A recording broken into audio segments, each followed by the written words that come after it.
Certified Financial Planner is an innovative, comprehensive, informative, and cutting-edge podcast that discusses financial topics ranging from personal finance, economics, politics, and personal growth. Simply Financial will cover intriguing and thought-provoking questions so that the listener can simply increase their financial IQ. Welcome to the Simply Financial podcast. This is Christopher Calandra, your host. This is Season 4, Episode number 3. On today's episode, we're going to change things up a little bit. In a moment, I'll bring on Lindy Brock, who has worked very closely with me for going on 6 years now. We do a lot of servicing of clients jointly. She's licensed, studying for her Certified Financial Planner designation, and is literally my right-hand man, if you will, even though Lindy is a woman. And so we put together today just some discussion items about when we're meeting with somebody who is not a client, kind of how this conversation goes, what we're looking at, what we're trying to accomplish, how the flow of the initial meeting is likely to go. So Lindy will kind of take the lead in today's conversation, sort of interview me. She does lots of meetings on her own. We do an awful lot of meetings jointly.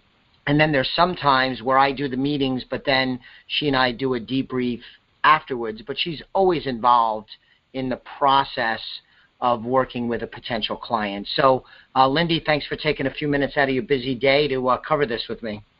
Sure, Chris. So I think we had set it up where you were going to interview me. You had some thoughts. I thought it was a great idea. This episode actually is your idea, all cards on the table. So where do you want to begin? So I wanted to start out because one of the reasons I wanted to do this is for people that haven't been through this process before, and they may have never even talked with a financial advisor. And if they have, they may only have one aspect of the financial world and not really know the financial planning process. So when they walk in the office for the first meeting, like you've already talked to them on the phone and done kind of a small introduction, but they walk in the office for the first meeting. What's it like when they walk in the door, and what is the atmosphere? So I'll say in most instances, even before this, Lindy, if I'm speaking with a person, I'll explain a little bit up front, even prior to us meeting, that the purpose of this meeting is to exchange information and see if there's a common basis to take next steps, which would be a second meeting. So when the prospect comes into the office for the first meeting, we want to be friendly, casual, want to create a very comfortable atmosphere because we want to have open communication with them. So anything we can do with our verbal cues, our body language, how we could set up the office, including the dynamic of how we sit together in the conference room, is all meant to create a casual, conversational, informal environment where we could have open communication. And we want to, from the get-go, let them know that this is a no-pressure, easygoing environment. We're just going to chat because we want them to be relaxed and open with us so that we could have a productive conversation and a valuable exchange of information. Does that make sense? Perfect sense. And you gave the answers that I was wanting to hear.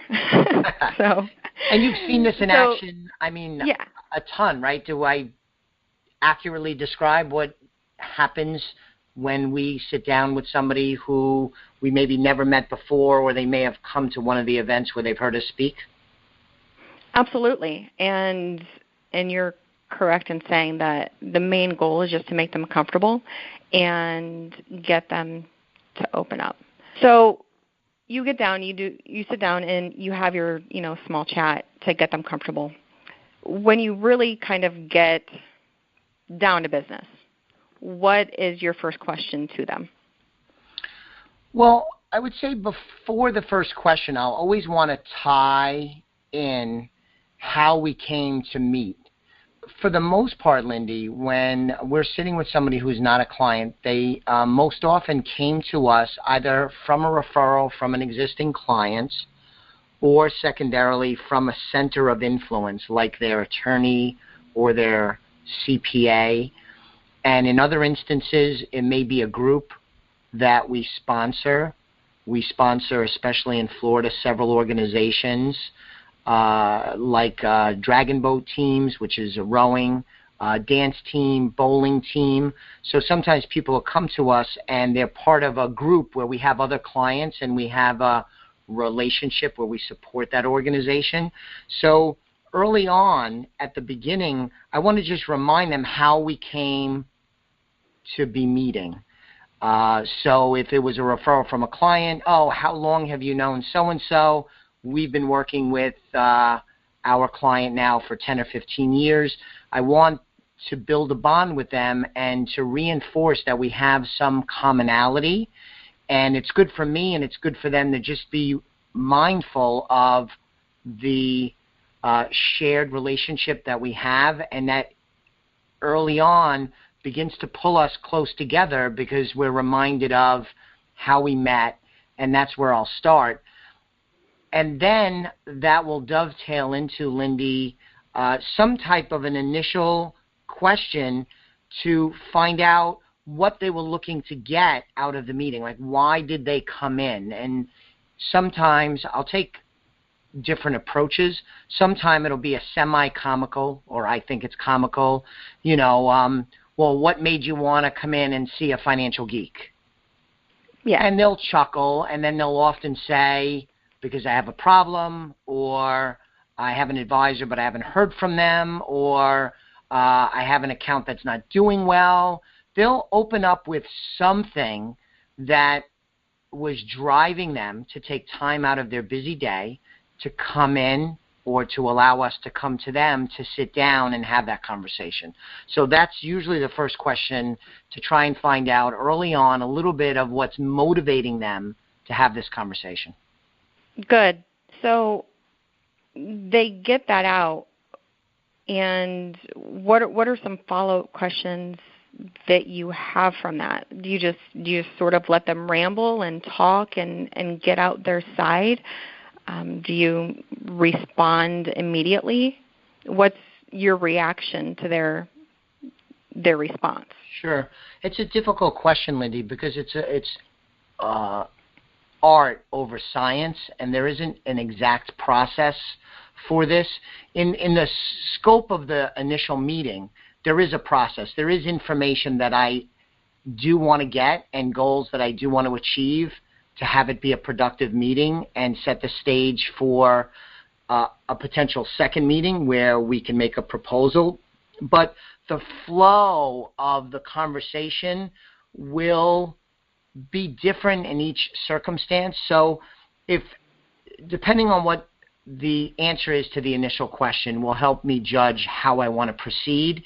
And I think, again, this isn't process-driven. This is me having been in the business for 27 years, having done hundreds, if not thousands, of meetings with a variety of people, different ages, ethnicities, economic backgrounds, investment sophistication. But let's talk about some examples. At some point, depending on the question, I may go directly into what we would say is the fact find, because at some point in the meeting, in all likelihood, I'm going to want to find out kind of the nuts and bolts. I'm going to want to find out their date of birth, their income sources, find out about their asset inventory, how much is in the bank, how much do they have in retirement accounts, where are those retirement accounts, are they putting money in, or are they taking money out, are they married, do they have children, are they employed, are they retired, and I'm going to build my fact finder. Now, I'm a little old school at 49 years old. I do this by paper and pen. We have, as you know, Lindy, a formal questionnaire.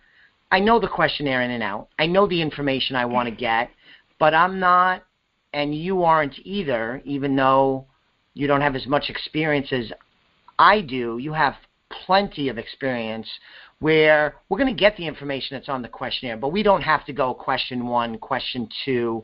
We could jump around, let nature take its course in the conversation. So going back to your question, most often I'll go into some portion, if not all, of the fact find. Again, some more examples. We'll want to find out, do they own a home? Do they have a mortgage, or is it paid off? What's their status of debt? And that's kind of the fact finder part. Then on the softer part of that will be a little bit more of, what are their goals? What are their objectives? What are they trying to accomplish? Do you have enough income to meet your needs in retirement? Do you feel that you're organized? What are some of your goals and priorities? So that's what I'll do. In some instances, though, I'll contradict myself now. In some instances, depending on how they answer the initial question, it may not make sense to go right into the fact find, in which case I'm going to dig in and explore a little bit more of what they told me. So let's use an example, and this happened with a meeting I had recently where the person described that they have a relationship with an advisor and they're not pleased with it. So my judgment in the moment was not to go into the fact find, but to ask some open-ended questions about what was going on in the relationship. How long did it last? Was it ever good, or was it always disappointing? What was it that happened that really caused them to take action and to seek a second opinion? Find out if they're meeting with other people, and how that are they meeting with some of my competitors? What was their experience? So I'll delve into the topic a little bit more. It might seem inappropriate or counterproductive to jump right into the fact find. So that's, again, a little bit of the art. In all likelihood, 2 pathways: either dig into the primary answer to the initial question, or go into the fact find so I could begin getting more information on who they are, where they are, and get an idea of their financial standing. I know that was long-winded, but did I paint a pretty good picture? A little bit. I think so. All right. So now that you jumped into the fact find, I mean, that's a lot of questions, and it's very personal information that, some people don't feel comfortable sharing. Why is that information even relevant or necessary? I would usually use the example, it's a little like, a medical doctor. The more that we know about their financial situation, and including their views and attitudes about their financial situation, things like what they feel is working, maybe mistakes they've made in the past, gives me as a professional, as well as my team that's going to help me put together a proposal to help them solve their problems, increase the chances that we could help them achieve their goals. So I need this information so that I could make an informed recommendation when the time is right. It's not probably going to be at the first meeting, but by compiling that information, getting a sense of the nuts and bolts, as well as a little bit of who they are, what their goals are, and what's important to them, will allow me to use my technical skill set, my deep experience in financial services and financial planning, to be able to help them improve upon what they've already been doing. In the off chance that you have somebody that is resistant and doesn't want to give you information, or is just being really resistant, how do you move forward from that? It's a good question. I think that if someone is listening to this podcast and they don't know you or I, Lindy, they may think that this happens a lot, but it really doesn't happen a lot. And the reason is that there was a purpose on why they took out their time to come meet with us. And most times there's some warmth in the relationship. In other words, they know us somehow. They're typically not going to look in the yellow pages and find us. We do, with that said, meet with an increasing number of people who do searches online and find us. But that's still a minority of the meetings that we're talking about today, Lindy and I. So